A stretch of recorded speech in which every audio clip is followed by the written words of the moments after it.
be on our website later on. So Rob's going to talk to us for an hour or so, and we'll take questions and answers afterwards, please.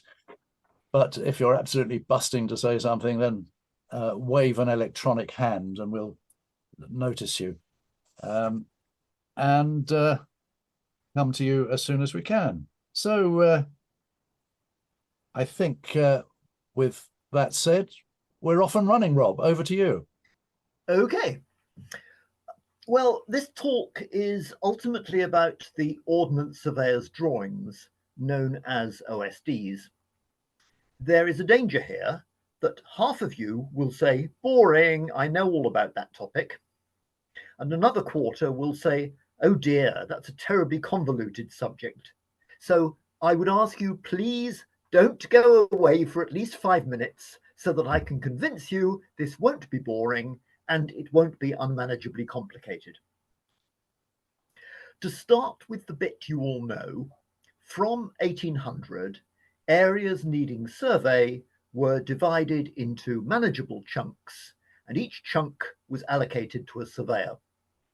They produced a fair drawing at 2 inches to the mile, whose only function was to serve as the basis for the engraved 1-inch map. They were paid according to the area covered by that drawing. They were partly on piecework. They were instructed to send in all their supporting papers as well, but no one at HQ seems to have paid much attention to these. Comments in the letterbooks are always about the fair drawings themselves and their perceived failings. At a date which Yolande Hodgson placed in the 1820s, and I'm not going to argue, someone, probably Colby, thought, wouldn't it be a good idea if these areas were numbered? And the surveyor's fair drawing could carry the same number. That would give a clear evidence chain supporting the printed map. Someone, perhaps just a clerk, was given the job of implementing this retrospectively. So numbers were allocated geographically, starting with 1 at the tip of Cornwall, and for the 19th century drawings, it wasn't too difficult to find the fair drawing that pertained to each area.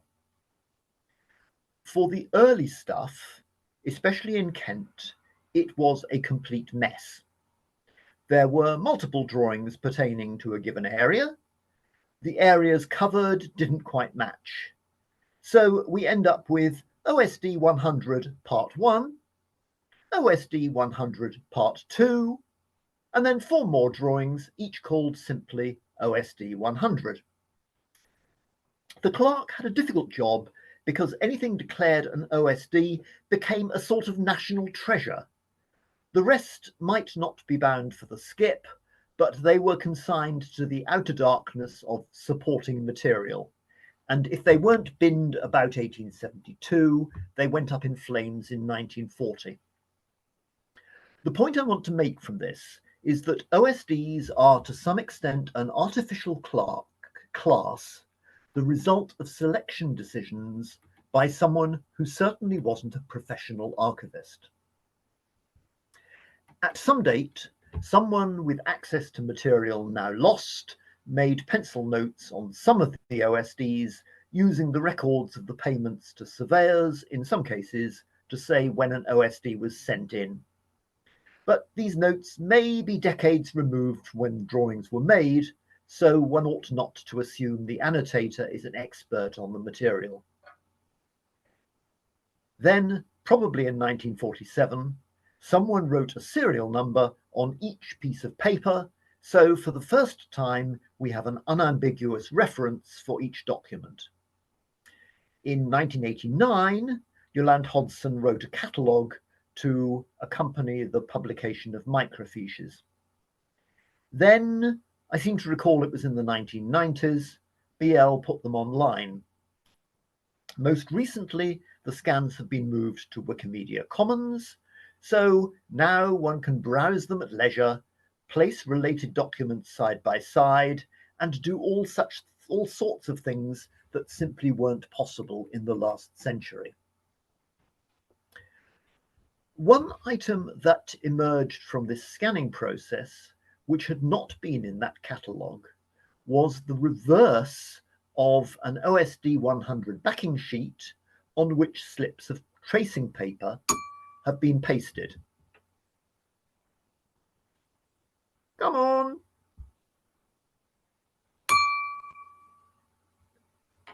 Thank you. This paper has been recycled. I'm afraid this is the most interesting bit of it. It's mostly, the map that we see, just coastline with a few fortifications marked, like the castle in red at the extreme left, just going off the edge of my extract. There are a few jetties, like the one you can see on the coast opposite that castle. You can see some hills marked by hachures. That's the biggest group of hills on the map. Mostly the hills are not shown, and generally the interior is just blank, except that here and there you have interior trig points with names against them. The names are often in pencil and not very, very easy to see. But if you look towards the top of the extract I provided there, where you can see the red of a church, there is a name to the right of it, which is barely legible. All I can make out there is church. But from other names that are more legible, it's clear this is St. Helier Church. I got quite excited when I realised this map was of Jersey, whose survey was the first major project undertaken by the new Corps of Draftsmen in 1787. So might this be described as the earliest surviving Ordnance Survey output? Well, no, because the drawings from this survey are all in the National Archives, though it is probably the earliest work of that corps available online. But who would be interested in a map of just the coastline with the interior left blank? Well, the hydrographers. And David Walker tells me that an Admiralty chart of the southern coast of Jersey was produced in 1788. So this may be the earliest instance of cooperation between the Ordnance and the Admiralty on survey matters. As an indication of some of the other interesting things that are lurking, here is a rather attractive map entitled The Environs of Bristol.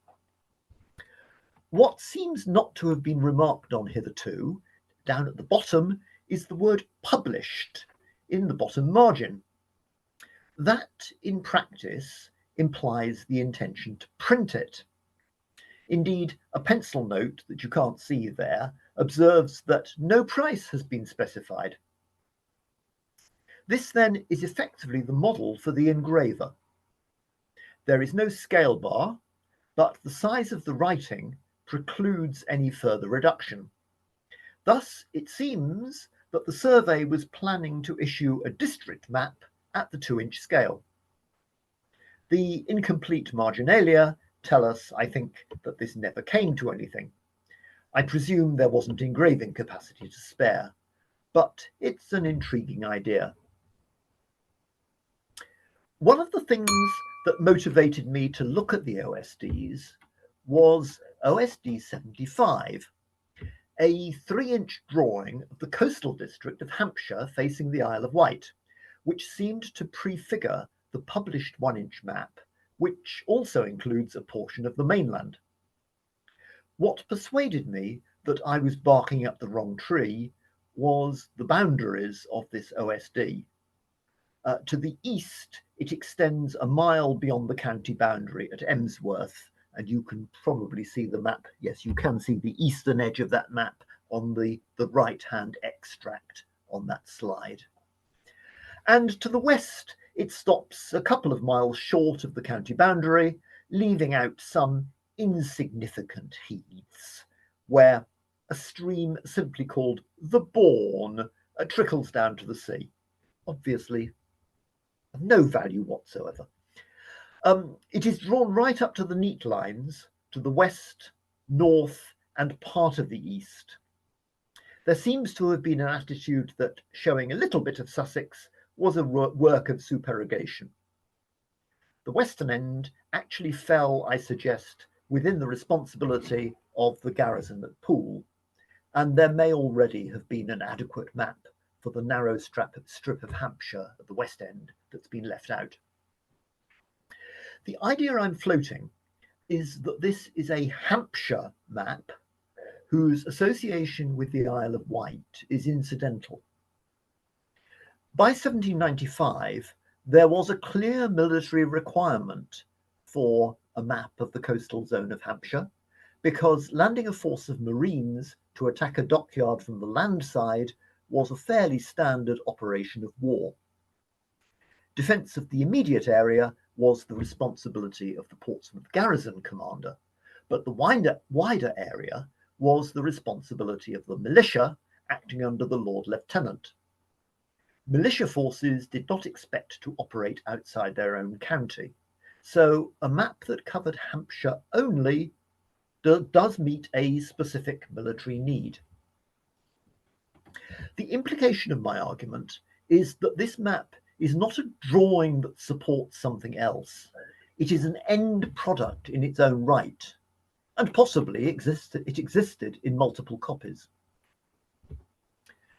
One of my arguments for its existence as an end product is that it gets updated. There are at least three hands one can distinguish.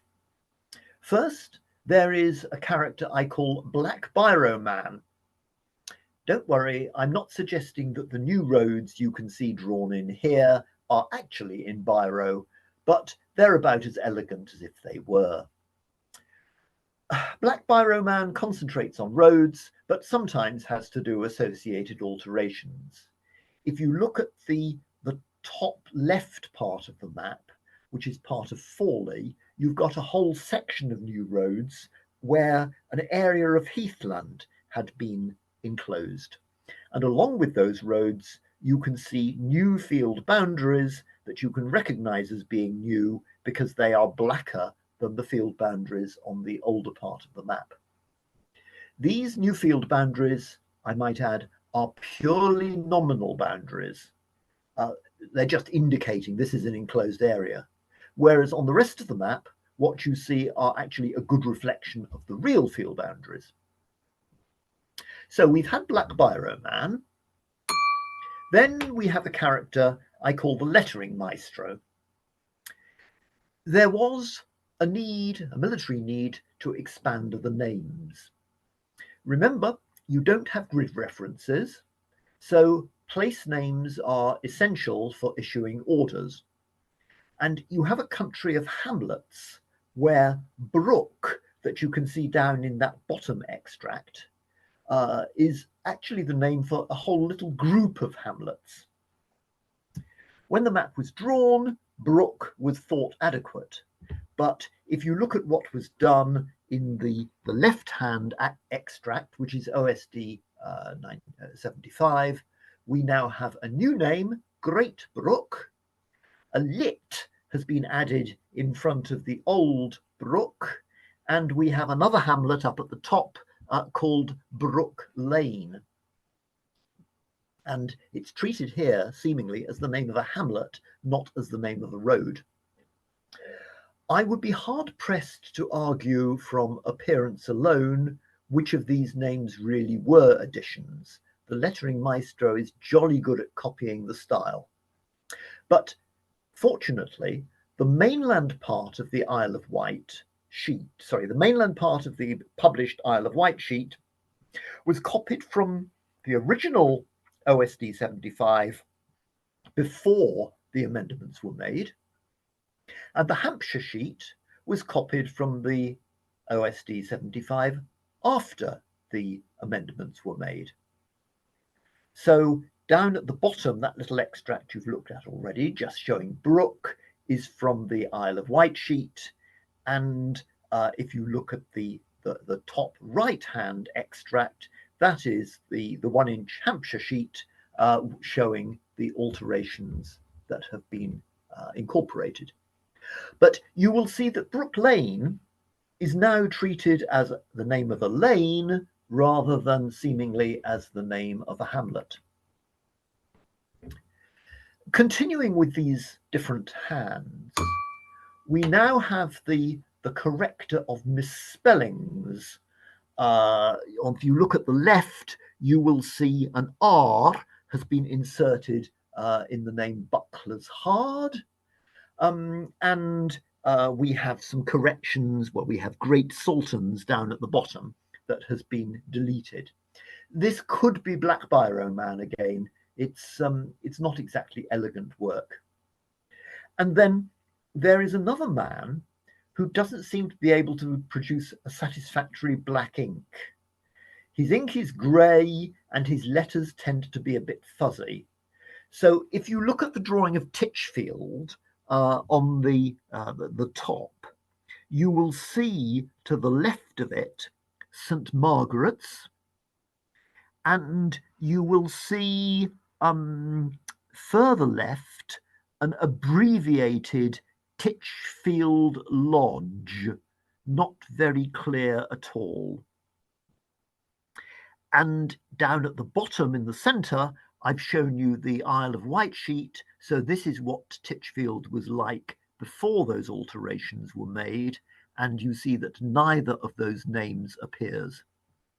You also see that Black Biro Man has been putting a new turnpike road in, which comes into Titchfield from the east and goes out westwards, reusing to a large extent an existing lane, but it's now significantly wider.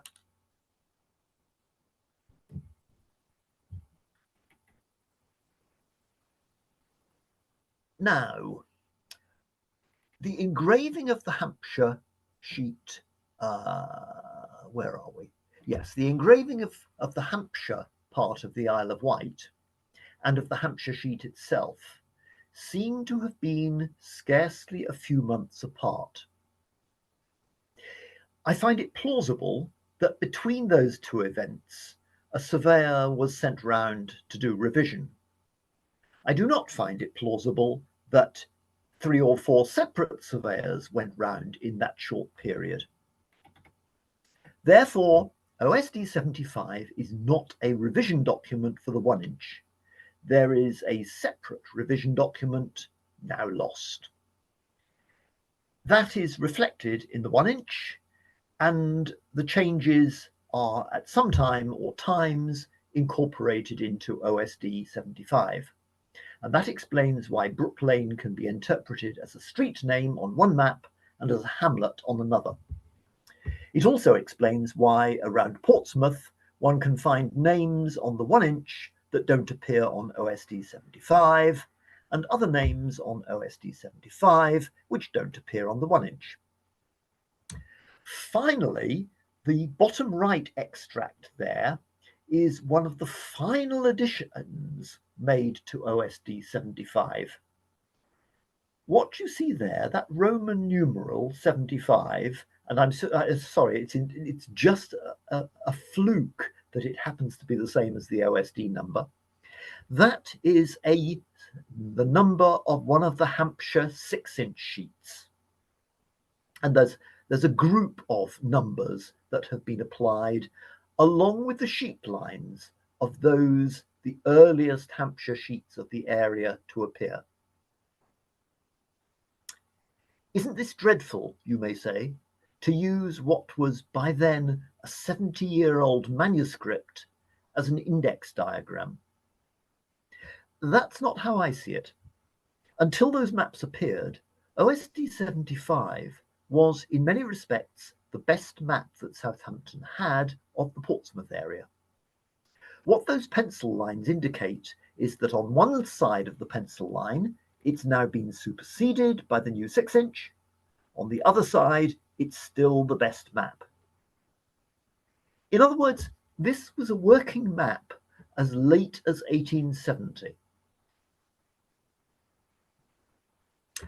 Yo had recognised back in 1989 that there was a whole category of OSDs broadly like OSD 75, including all the Isle of Wight sheets and a large part of Kent. I think it's worth setting out the defining characteristics of this class of drawing. As you can see there, delicacy of drawing, the use of green for pasture or meadow. You get other drawings where it's used just for wood, but it's pasture or meadow that makes it significant here. The double line border that appears round the very edge of all these sheets, and the fact that the detail extends up to the border on at least one side, and in fact usually the whole of it. I was tempted to add that updates such as I've shown you are usually present, but I thought I couldn't really make that a defining characteristic, because on some sheets, especially in the Isle of Wight, there was no revision undertaken and hence no updates. And generally, the updates we see seem to be by the same hands that we've seen on OSD 75. In Kent, the Mudge map corresponds to the drawings in their original form. The later sheets prepared by the Ordnance Survey correspond to the updated drawings. As with OSD 75, I see these drawings as an end product intended for military use. We know from the account in the first Margery volume the activities of the surveying draftsman. A Kent survey was started in 1788 at 6 inches to the mile. Then in 1795, the need for completing the map of Kent for the Board of Ordnance was recognised, accepted as a priority task. And we have that rather interesting statement that you see there. Operations carried on in conjunction with Mr. Gardner, from which a very fine map has been formed, containing all that part of the country which, from its proximity to the coast, may become the seat of military operations. The authors of the Margery account were understandably focused on the future, and the future was the Mudge map, which was what they tended to regard that as applying to. But the end product being described here is not a map of Kent, but a map of those parts of it where a French landing might be expected. And it's worth observing that in this era, country is regularly used at this date when talking of a man's county. Indeed, to suggest that the fine new map covers all those parts of England close to the coast where the French might conceivably land is clearly nonsense. So what areas did these two maps cover? Here I have drawn in red the sheet lines of the first survey and in blue the sheet lines of the second. The first survey forms more or less a rectangle, and its positioning tells us the military contingency it was intended to address, namely a French landing around Thanet with the intention of marching on London. Thanet makes sense from a French perspective because the density of military establishments along the coast further south makes it probable that any landing there would be mopped up pretty quickly. In Thanet, there will be time for the force to recover from the disorganisation that is implicit in any such landing, to acquire horses, carts and provisions from the local population, and to assemble a column. The French idea of the column was that it carried its objectives by sheer momentum, the main part of the column advancing, if necessary, over the dead bodies of the advance guard. It didn't need much organising, and it moved quickly. Moving quickly was essential. Logistics for such a landing were only possible if the troops lived off the land, and that meant they had to keep moving. It is possible that such a force might have Chatham Dockyard as its objective, but the dockyard had fixed fortifications that would need a siege. Landing a proper siege train would be incredibly difficult. London, on the other hand, lacked any fixed defences, and there was a good chance that the approach of a French force would engender panic, or, after 1789, a revolt by the oppressed working classes. At least that may be what they had hoped for. Now, the big obstacle to a march on London is the Medway. The attacking force has the options of crossing it at Rochester, effectively on the A2, the old A2, or diverting south and crossing at Maidstone. The first option involves marching right past the forces at Chatham, which probably isn't a good idea. The Maidstone Road diverges at Quay Street, just west of Sittingbourne, and very close to that junction, it runs at the bottom of a hill, which provides ideal terrain for a flanking attack. I should explain that if you were defending against a column like one of these, there was no point in sitting by the Quay Bridge waiting for them to arrive. You had to disrupt them before they reached the obstacle, and preferably disrupt them a second time, so that what arrived was not so much a column as a rabble. Better still if the rabble decided that rape and pillage was a more agreeable occupation. This might not be so agreeable for the Kentish yeomen, but once the pillagers had found the means of refreshing their thirst, they would be within the capabilities of the militia.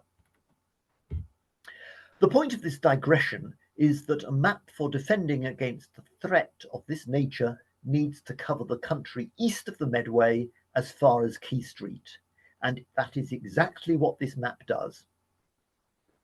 Its northern boundary is irregular. The greater part of Rochester, along with Chatham, is excluded. This was probably the responsibility of the Chatham garrison. Further east, the boundary runs along the channel between the Isle of Sheppey and the mainland. The garrison at Sheerness could no doubt deal with any force foolish enough to land on Sheppey. There is one feature of this index map that may be puzzling you. Why have I used blue for the number 110? That is because I was following the map in the Margery volume and therefore understood it to be a 3-inch drawing. But Yo Hodson's catalogue lists it as 6-inch, and when two adjoining sheets are placed side by side here, they appear to be drawn in identical manner. They also fit together perfectly, as one might expect. Back to the index now, please, Jerry. Thank you. Compared to the first Kent survey, the later one of 1797 is much less satisfactory. The earlier one seems to have been constructed on the Greenwich meridian. The later one might be on the meridian of Lübeck, but I think this is just a weird alignment of the sheets. Some of the straight edges of the sheet lines don't appear to be straight on the ground. Perhaps in drawing them I have misidentified road junctions, but I suspect there are significant planimetric errors lurking. The intention seems to have been to extend the survey eastwards and southwards to meet the coast. Indeed, there was probably an intention that the first survey would be superseded. And the reason I say that is that if you look at OSD 118 and look at 118 on the diagram where it occurs immediately south of the earlier 6-inch survey, and now if we can go forward 2, please, you will see the document itself, thank you, called OSD 118, and you will see that the northern bit of it has been left blank. You can see the double border line, so it's within the border, but nothing's been done with it.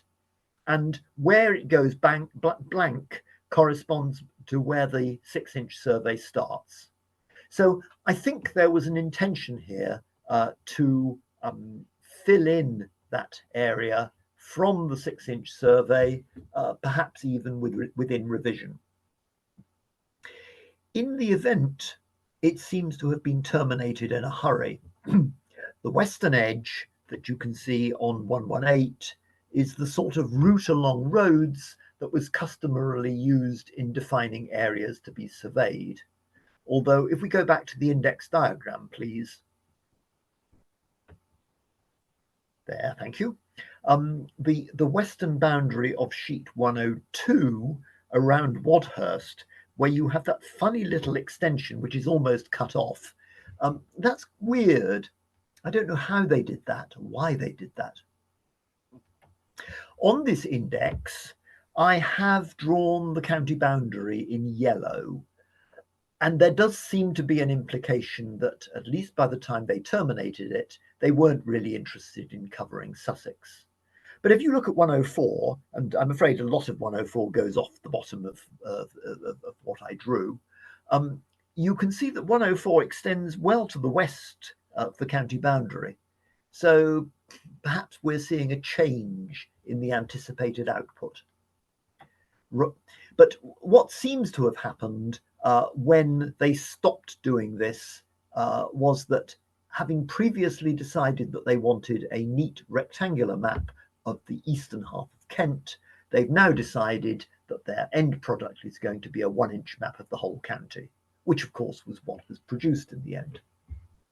And it looks to me as though an order went out that everything surveyed to date should be assembled in the 3-inch sheets that they were producing or had been producing already, but that all further survey work should be conducted in a more economical manner, consistent with completing Kent as quickly as possible. Now, what I want to address in the rest of this talk is how these maps were produced. The first thing to note is that you can't draw a map on rectangular sheet lines from scratch, because until you've drawn the map, you can't draw what you think is a straight line. That, of course, is why the later engraved maps are drawn on the basis of irregularly shaped OSDs. Unfortunately, the practice has long been adopted of calling these rectangular sheets OSDs. So we need another name for the irregular sheets on which they were based. And the name applied from quite an early date was original projections. To start with, these original projections bear little relation to the rectangles of the finished survey, which of course confused the chap who was trying to number them horribly. Except that the 6-inch original projections don't extend far beyond that large blue rectangle that was seen as the overall extent of that first survey.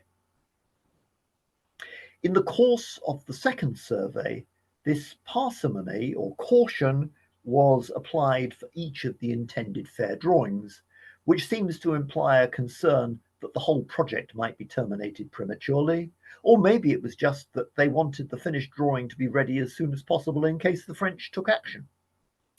Thus, for sheet 109, which you can see there, spanning the bottom right corner of the old 6-inch survey, we have the original projection was an area which extended a little further than 109 in the directions in which the survey was progressing, but doesn't duplicate areas already done, so doesn't extend as far west and north as OSD 109 does, if you can follow that. And these areas do tend to be bounded by roads because you can define them quite easily that way. And that area that was surveyed to enable 109 to be produced, it was probably inconveniently large as a survey area, so it may get divided up into sub-areas. But I don't think the clerk labelling these items was allowed to operate a numbering system which would explain that. In practice, he may have started by treating the original projections as the fundamental evidence, because there's some evidence of pencil numbers being applied in a sequence that might be a continuation of the ordinary OSD numbers. The trouble is that the original projections are often very battered. Some don't survive. Some sheets have a straight bleeding edge, which looks as though a fold has parted and what was the other side is lost irretrievably. So I can understand the clerk treating the fair drawings of these two surveys as the OSD equivalents. We should be immensely grateful that he has sought to preserve so many of the supporting maps, but his numbering system breaks down because some of the original projections, as I've explained, relate to more than one OSD, and for a single OSD, he may have multiple maps bearing the same number. To understand it, ideally, you use Yo's catalogue of 1989. Or if you don't have it, you just have to look at all the documents relating to a particular number and work out their relationship. So the question which I am trying to address is how these maps were made. And I don't mean this in vague terms.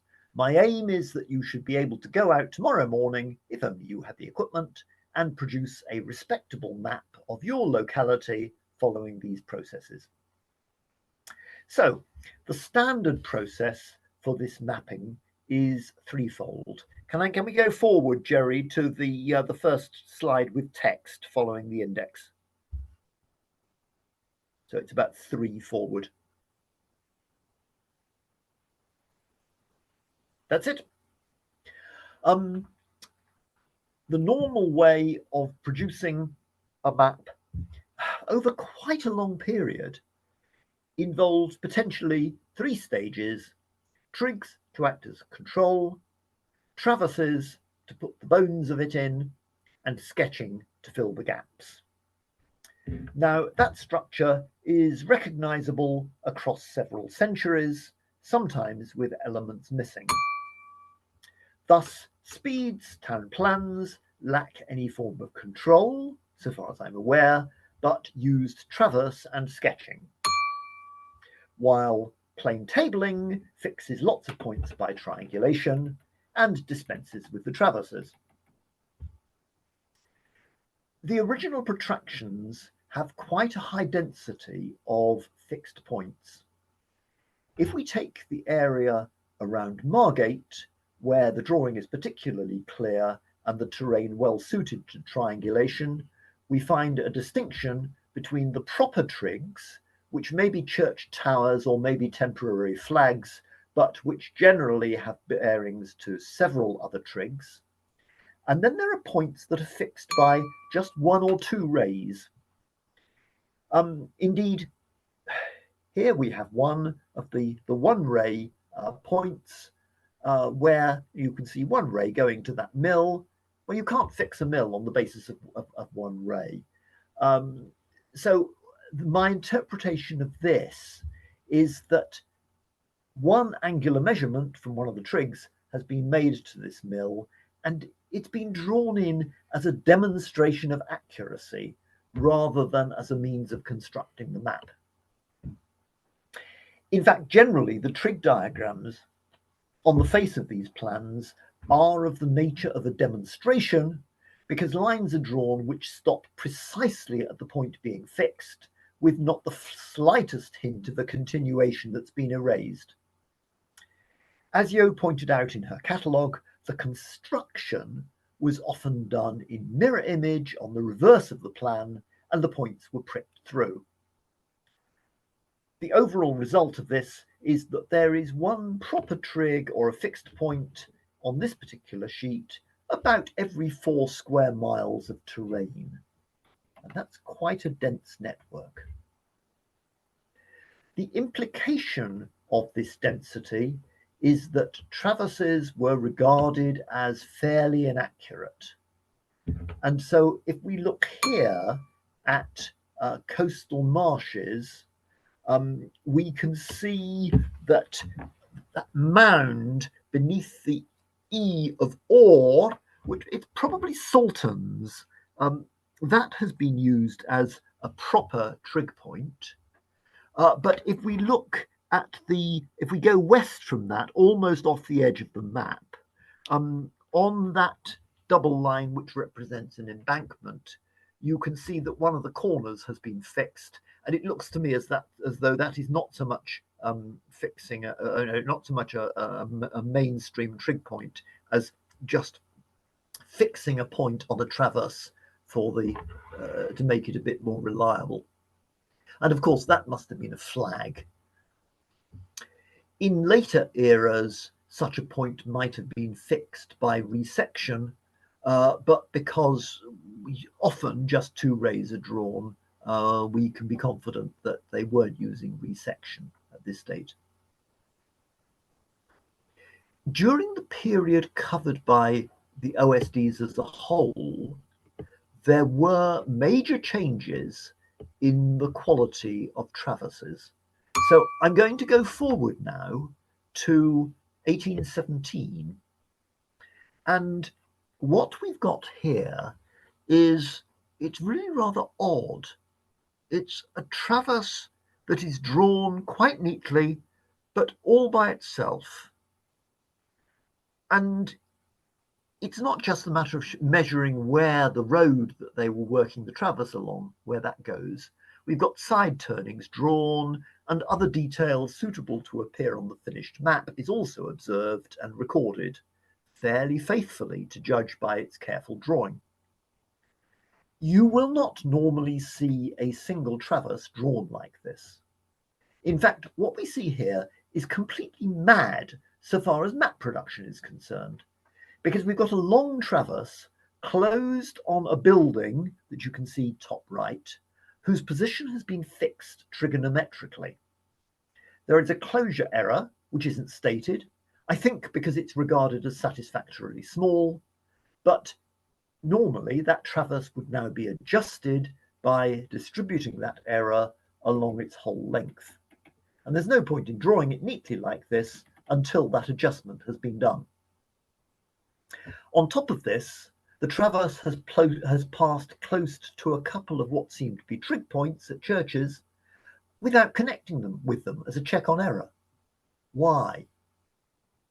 My interpretation is that this is an exercise or a trial intended to establish just how accurate a road traverse can now be. I imagine it was repeated using other surveyors in other locations, and it seems to have led to a change in policy so that surveyors undertaking an OSD were given just a couple of points by their superiors and expected to fill in the whole thing by traverses. I mentioned the quality of recording associated detail along the line of the traverse. We have a striking demonstration of the quantity of this detail from the 1830s, where an OSD proper is missing, and in consequence material has been included for the area which wouldn't normally.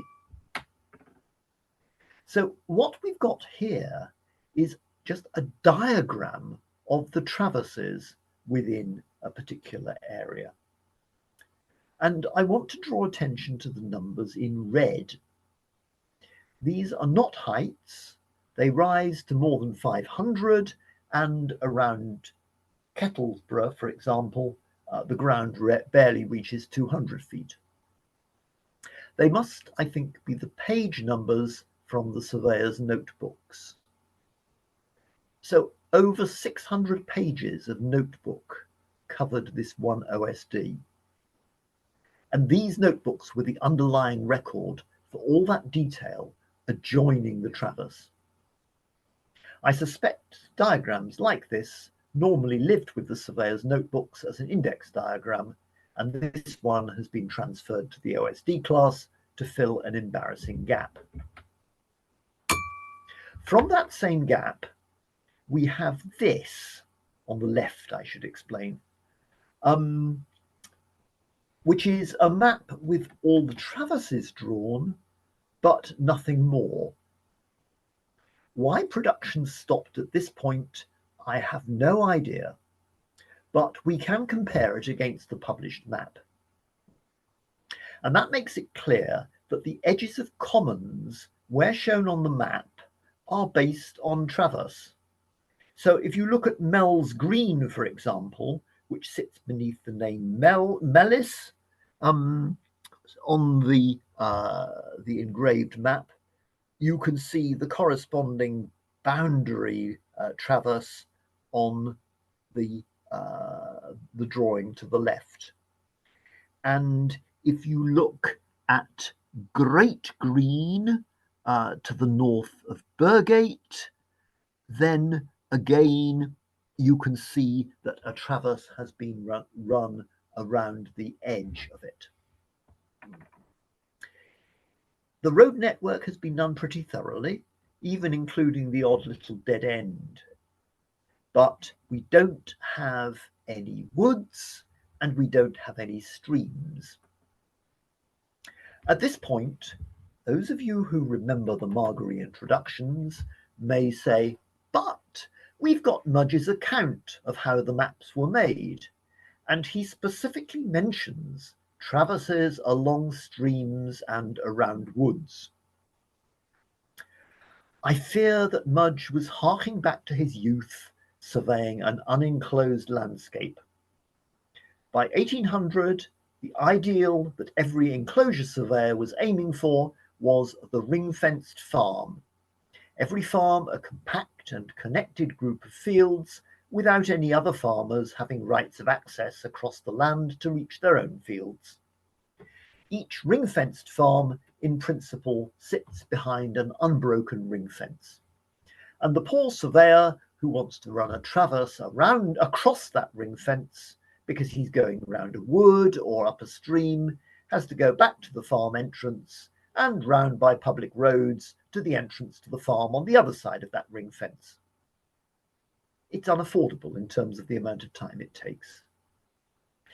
In practice, it might not be quite as bad if the landowner had reserved the sporting rights and needed access to fox coverts, or simply for rough shooting, but it still presented major problems.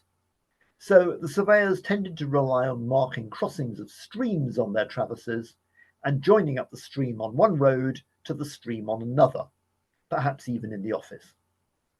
In flattish land, you can't see very well where the streams go unless you walk over the land or you have a drone. And they knew, I think, that the officers supervising their work faced exactly the same problems. In all the criticisms of surveyors' work I've seen in the OS letterbook, I do not recall anything about streams. This changed when the sketching of hills by specialists was introduced, and it was found that a number of the streams in Lincolnshire, at least, had a remarkable ability to flow uphill. Woods are a bit similar. It's difficult to sketch the plan of a wood when you can only view it from some distance away, even from a range of angles. It was when new railway lines started cutting through the woods that the plan became important and was found, as you may possibly recall from my talk on insertion of railways, in Hampshire at least, it was found that the quality of those plans of woods was not really adequate. Now, I have rattled through to the 1830s to show what traverses were capable of by then. What were they actually like in the 1780s and 1790s? And here we have two drawings of the same traverse. In both cases, they mark the edge of the area being surveyed, which is why you have detail to the north of the top one and detail to the south of the bottom one. But they actually correspond to the same line on the ground. And I think in both cases, they were done by George Pink. So they probably come from the same surveyor's notebook, the same raw data, which has just been copied on two different occasions. And you can see, if you look very closely, the dots which mark the stations where there was a change in direction, along with intermediate dots opposite significant detail. Within the survey area, of course, this detail has been augmented by sketching, but the outer side of the road, in both cases, shows it as it was drawn just as a traverse. And we've got side roads, we've got little stubs of fences. And the points where fences join roads have been fixed by survey. These are real field boundaries, not diagrammatic ones.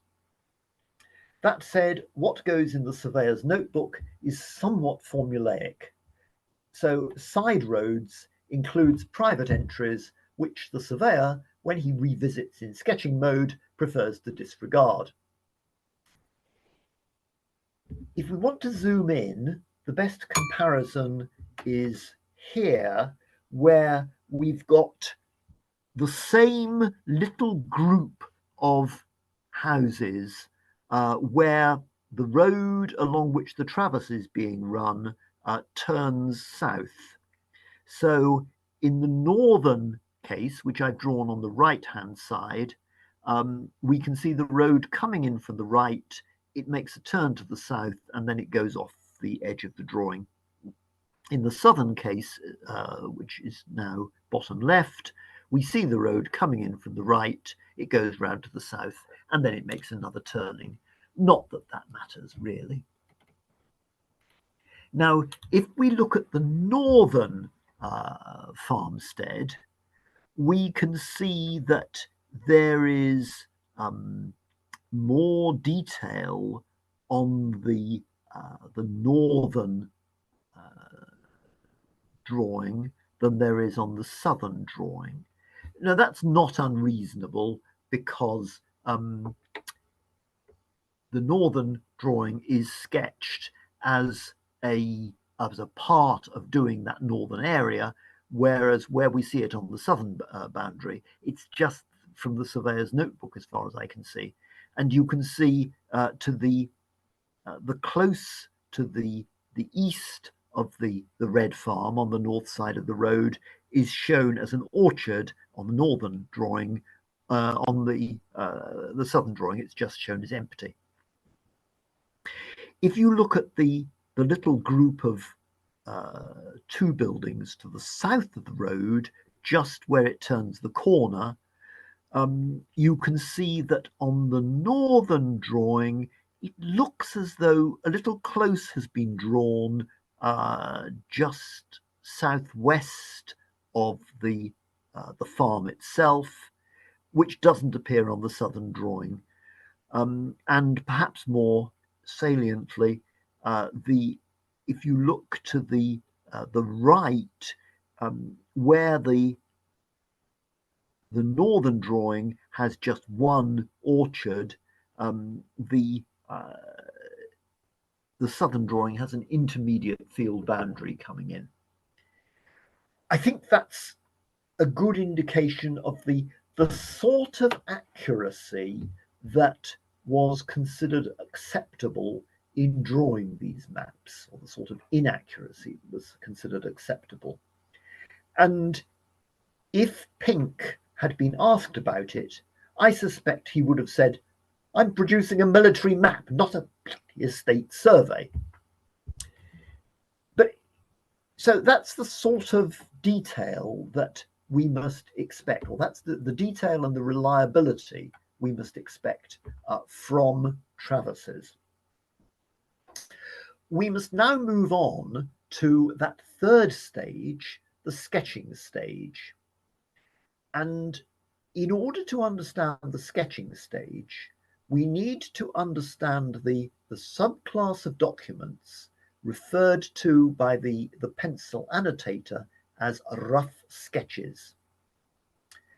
From this era, all the ones I have seen consist of multiple pieces of thin paper glued to a stout paper backing.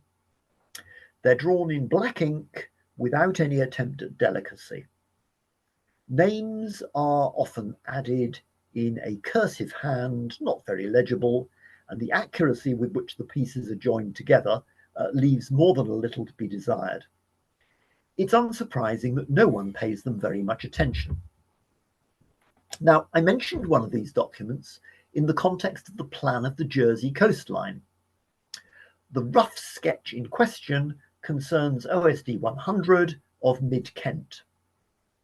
Seemingly, a surveyor working in Kent happened to have a pile of scrap paper which included a discarded plan from Jersey, and he was so confident that it was valueless that he was willing to use it on something that would in due course be sent to HQ at the Tower. I don't believe it. I don't believe that a desire for economy was causing surveyors to carry around the country with them scrap paper for recycling. And a prudent man, having seen something like that in his scrap pile, would either send it back with a "must be some mistake" note, or else use it for lighting the fire.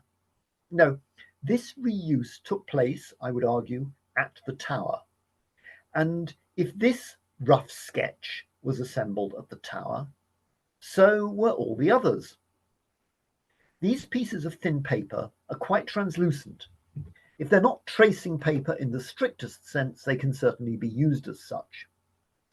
It remained OS practice for the next century that after the first version of a fair drawing had been produced, a trace was drawn and taken into the field for field examination.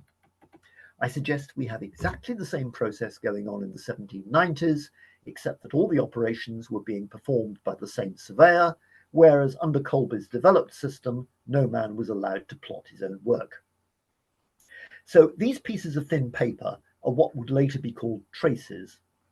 They were sent to HQ in due course in a paper folded into an envelope, I suggest. HQ probably loathed them. How do you find the particular trace that you want? How do you even know if they're all there? So someone decreed that they should be assembled and stuck down, and the clerk doing it had no great incentive to ensure accurate registration. These tracings were first of all taken into the field for sketching field boundaries. One lot, which you will see here in a moment, one lot were not taken further, and for one of the traces seen top left, even the fences were not completely finished. The straight road that you can see on the left is Staines Street. That was used as a boundary for traces. So west of the road, we have a trace with the field sketched. East of the road, we have an unfinished area with an isolated piece of traverse through Stelling Minnis. Stelling Minnis was an extra-parochial area, a common where chunks had been enclosed, leaving broad green lanes. You can see it bottom right as it was in the 1870s. It seems to have been much the same 80 years earlier. The dot at a crossroads on that first trace can be seen from the 1870s map to be a windmill. The leg of the traverse to the west of that windmill is drawn on the trace or at the wrong angle. Perhaps the man sketching recognized this and decided it wouldn't do as the framework for a sketch. In the end, this seems to have been rejected as over fussy, because if you look at the finished 3-inch map, which is I've got bottom left, that angular error persists. Nevertheless, with that bit of distortion and with allowance for the grubbing up of hedges over the next 80 years, the field boundaries on that 3-inch survey do seem a fairly accurate representation. And generally they're pretty good, although coastal marshes where the surveyor couldn't look down on them and couldn't conveniently walk through them can get very distorted. I haven't shown you much of this sketch, so here on the left is a larger piece. Remember that traverses were traced from the original projection, and if you look at Staines Street again, you can see the little stubs each side where fences joined. These stubs were then extended as part of the sketching process, forming the framework for the sketch. When complete, they will be copied onto the original projection. The next stage was hill sketching. For this, a trace was needed showing roads and field boundaries. The obvious thing to do would be to use the same traces, and that was what seems to have happened normally. Why it didn't happen here, I don't know. What I do find interesting is that the trace on the right, which is what they did produce for this area, seems to have been compiled initially from the traverse on the original projection, to which the fields then have been carefully copied from the first trace, even to the point of marking pasture by a suitable symbol. The copying is actually very good, far better than is needed simply for drawing hills. You can also spot the occasional little stubs of fences well away from roads. I think the tracer was copying one fence and drew stubs for the side fences as he went along so that he wouldn't forget them. Here is another of these hill sketches, which I included because one of them is actually numbered, though this seems to be fairly uncommon. Note also the name added in tiny lettering. We don't want it getting in the way of the hills. Here we have an original projection to which the fields have been added from the first stage of tracing. Remember that no hill sketching has been done as yet. We can see that the surveyor had run a traverse along what may be a superseded sea bank, which is the wavy line. I was going to show you with my cursor, but since I was not able to do a share screen for some reason, I can't show you that. It's the line effectively, which is one field boundary down from the top. And you can see the stubs on that, and you can also see stubs on the line at the top if you look closely. So it's clear that traverses were run along both the old sea bank and the new sea bank. And the trace had from the trace, the fence lines were inserted. We've also on this got two sets of rectilinear lines. The lines that are at an angle are the sheet lines for the 6-inch finished map. So having effectively the sheet lines were drawn onto those original projections to establish exactly what needed to be copied onto those fair drawings. And actually, they're a first stab at the sheet lines because it looks from these as though there was going to be a sheet top right. And in the end, they decided they didn't want a sheet top right because the area map stops at the coast. And so that sheet would include almost nothing. And they simply extended the sheet bottom right a bit further to the north to include it.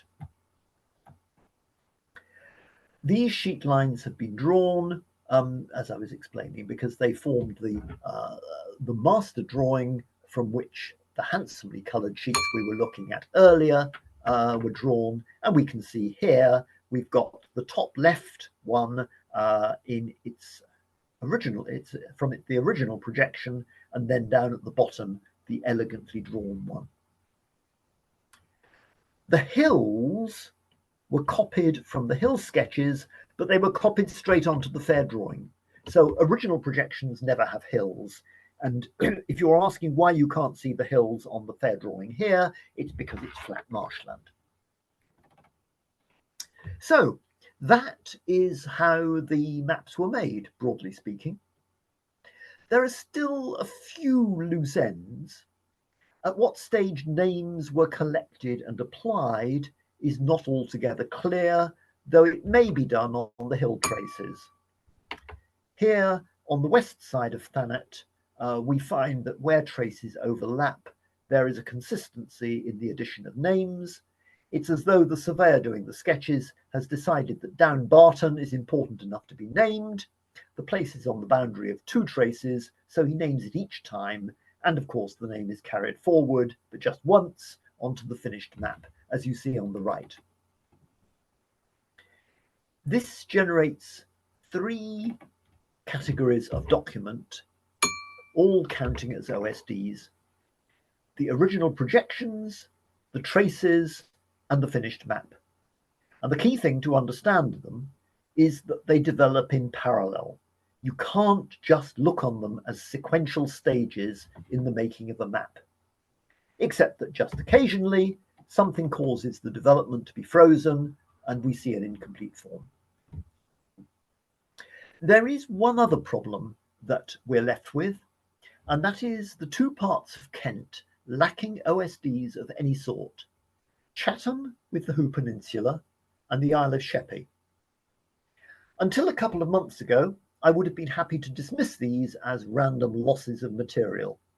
But we've seen that the 6-inch survey was deliberately determinated along a line corresponding to the modern A226 and A2 from Gravesend to Gillingham. What lay beyond that line was different in some way. It got incorporated onto the engraved 1-inch, but clearly the source material was kept separate and was not among the material from which the OSD class was compiled.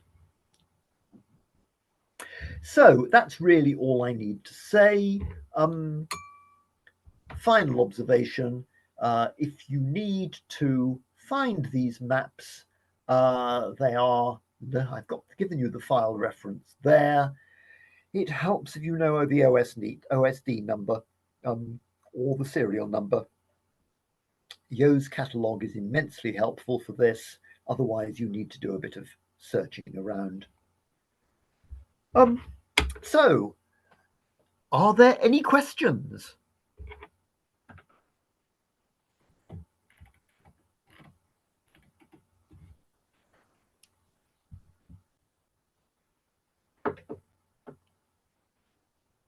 Anyone anyone like to unmute themselves and shout or wave? I have a simple question, David Walker. Yes. I used to try and use the OSDs and had a terrible struggle with the very poor copies that were available a few years ago. The situation now seems to be that they're available on Wikipedia Commons and they're much better. Am I right? Yes, you are right. What you have to remember, or what you need to know, is that when you look at it, you need to click on it, and you may need to click a second time to get the full enlargement. Now, sometimes you've got two different enlargements offered. Sometimes you only seem to have one enlargement offered. I don't quite understand how it works. I mean, it's not nearly as flexible as say NLS. But if you go to the greatest enlargement, then you have pretty good quality.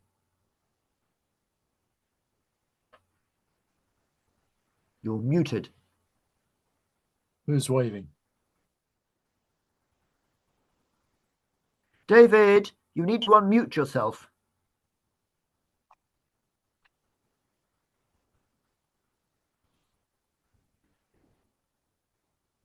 Can I unmute him?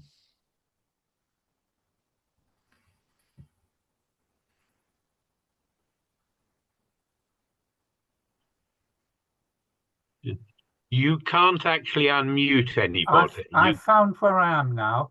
You should be hearing me, and thank you very much. I've got the point. Thank you. Right. Did you want to repeat anything there? Because we lost you for a minute or two. No, I think I've got the message on that. Okay. You still have to work at it, but it's much better than it was. Yes. Any more questions for Rob?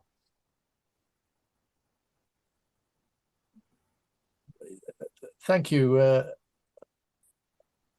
Mr. 48BXXX. Would you like to unmute? Well, I'm not sure whether is that me or is that somebody else? It looks like it's me. That is you, yes. It's a great nom de plume. Well, sorry about that. If I'd known, I would have updated it.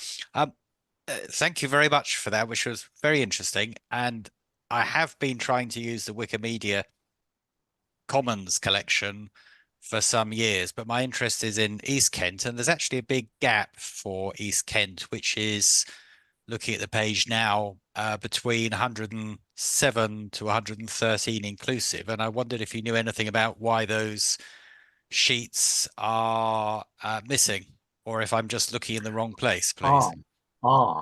The explanation is that for most of the sheets, they appear in successive OSD numbers within that collection. but for anything that got complicated, they appear in sequence between OSD2 and OSD3. So there is a page or more of interesting material there, and it does tend to be interesting material, including East Kent, and that's where you need to look for it. You can sometimes find it from a Google search if you do a search on OSD whatever number you want, and if it's a sort of number that someone might have used as the name of an operating system, then you may need to include the word ordnance in the search as well. If you know the serial number, you can do a search on serial number as well, but you need Yoast catalog for that. So just to try and understand that, at the start of the Wikimedia collection, there are probably 40 or 50 drawings which don't seem to have any defined OSD number and just long strings of mainly zeros concluding with fairly random numbers. So I think what you're saying is, well, if I look amongst those, they're there somewhere. Yes, and if you know the serial number, then the numbers are not random because they end with serial number followed by 3 zeros.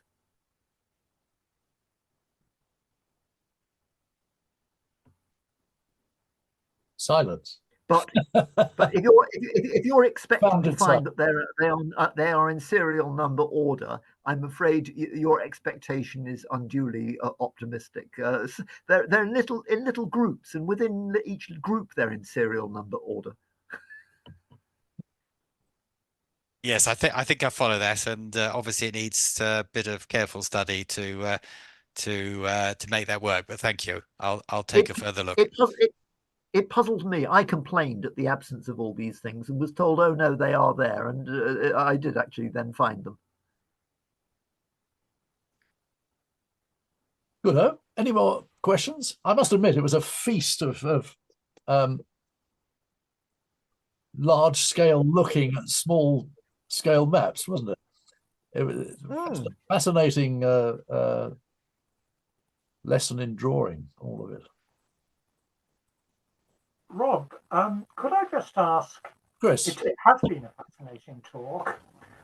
I would now like to take it further. You've mentioned Yoast catalog several times. Is this available? Where is it? How does one get access to it? It was published by the British Library in 1989 to accompany the release of microfiches. It included a useful map showing the areas of OSDs, which was tipped into the back. And this map, I am told, has been put somewhere on a file online, but I've never found it. I having the catalogue, I go to the catalogue. It might be worth it depends whether British Library has exhausted its stocks of them. If it's exhausted the stocks, then I think we might reasonably ask that they could perhaps put it online. Thanks very much. Otherwise, the answer is send a check to British Library. Can you hear me now? David Walker.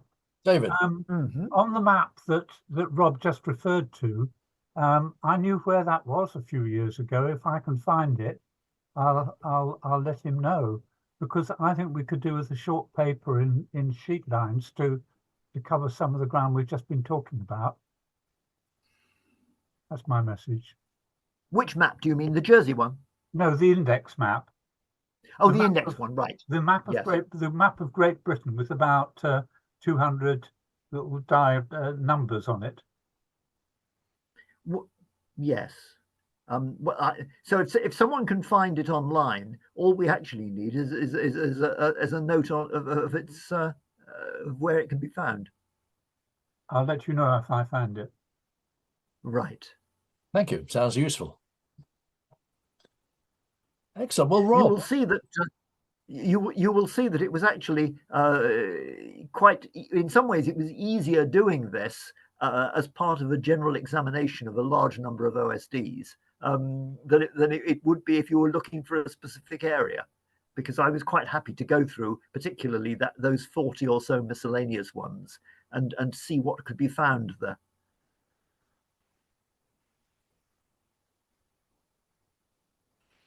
Right. Any more takers?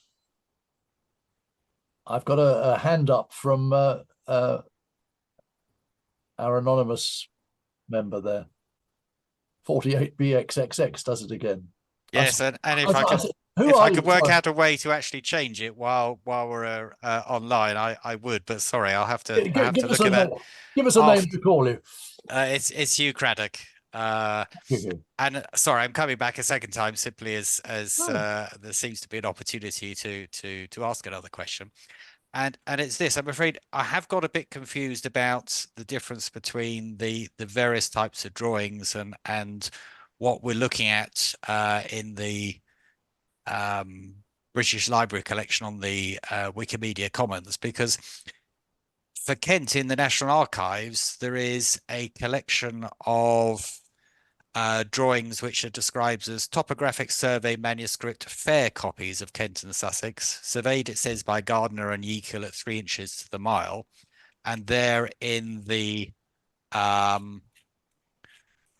just looking for the reference at the National Archives, they are in the MR series 1599 and sequentially after that.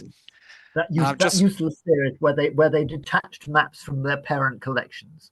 Ah, right. Well, what is the significance of those then, please? No idea, I'm afraid.